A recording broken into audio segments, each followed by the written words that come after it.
Hello welcome back to our channel ideas in my hub. నేను మీ లత. ఈరోజు మనం gun powder, దాన్ని ఇడ్లీ పౌడర్ కూడా అంటారు, ఎలా చేయాలో చూసేద్దామా. సో బాండీ హీట్ ఎక్కిన తర్వాత నేను ఈ మెజర్మెంట్తో ఒక గ్లాసు శనగపప్పు తీసుకున్నాను. అది మనం మీడియం టు స్విమ్లో పెట్టి దోరగా వేయించాలా. హైలో పెట్టద్దు, హైలో పెడితే మాడిపోతుంది. సో ఈ ఇడ్లీ పౌడరు దోశల్లో, పునుగుల్లో, అలాగే అన్నంలో కూడా బాగుంటుందండి. అన్నంలో కొంచెం నెయ్యి వేసుకొని పౌడర్ కలుపుకొని తిన్నా కూడా చాలా టేస్టీగా ఉంటుంది. శనగపప్పు దోరగా వేగిపోయింది. దీన్ని ఒక ప్లేట్లో షిఫ్ట్ చేసేసేద్దాము. ఇప్పుడు ఏ గ్లాస్తో అయితే శనగపప్పు తీసుకున్నామో అదే గ్లాస్తో మినప్పప్పు కూడా తీసుకొని దాన్ని కూడా మనం దోరగా వేయిద్దాము.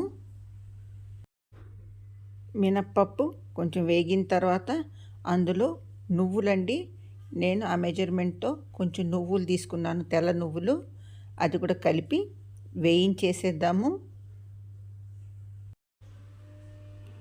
మినప్పప్పు నువ్వులు రెండు వేగిపోయినాయి.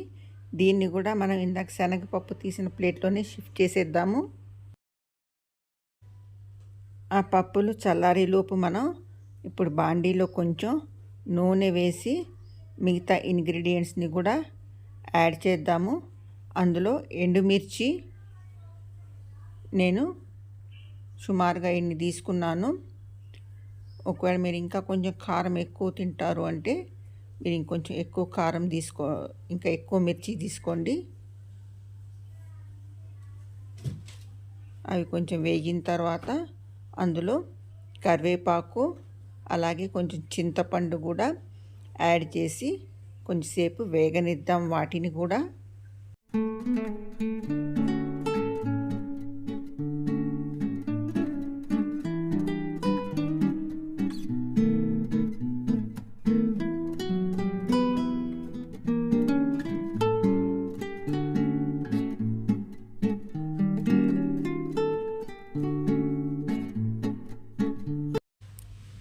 సో ఎండుమిర్చి, కరివేపాకు అన్నీ వేగిపోయినాయి కదా. ఇప్పుడు అందులో కొంచెం ఇంగువ కూడా యాడ్ చేద్దాము. ఇంగువ పొడికి బదులు మీ దగ్గర పాలింగువ ఉన్నా కూడా సరే మీరు యాడ్ చేయొచ్చు. అలాగే కొంచెం మెంతులు కూడా యాడ్ చేసి ఒకసారి మొత్తం తిప్పేసి ఈ మిశ్రమాన్ని మనం చల్లారనిద్దాము. సో ఈ మిరపకాయలు అలాగే ఈ పప్పులు అన్నీ చల్లారిపోయినాయండి. ఇప్పుడు వీటిని మనం ఒక మిక్సీ జార్ తీసుకొని అందులో వేసేసి రుచికి సరిపడ ఉప్పు వేసేసి మొత్తం గ్రైండ్ చేద్దాము. మరీ మెత్తగా కాకుండా కొంచెం బరకగా గ్రైండ్ చేద్దాము. చూసారు కదా, మొత్తం మిక్సీలో వేసేసి ఇలా గ్రైండ్ చేశాను. కొంచెం బరకగానే చేయాలి. సో దీన్ని మనం ఎయిర్ టైట్ కంటైనర్లో స్టోర్ చేసుకొని మనం ఇడ్లీ దోశలకి చట్నీ చేయడానికి టైం లేనప్పుడు ఈ పౌడర్లో కొంచెం నెయ్యి వేసుకొని తింటే చాలా టేస్టీగా ఉంటుంది. సో మీరు కూడా తప్పకుండా ట్రై చేయండి.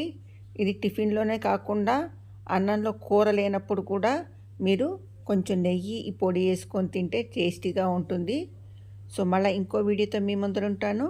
Till then have a good day and thanks for watching.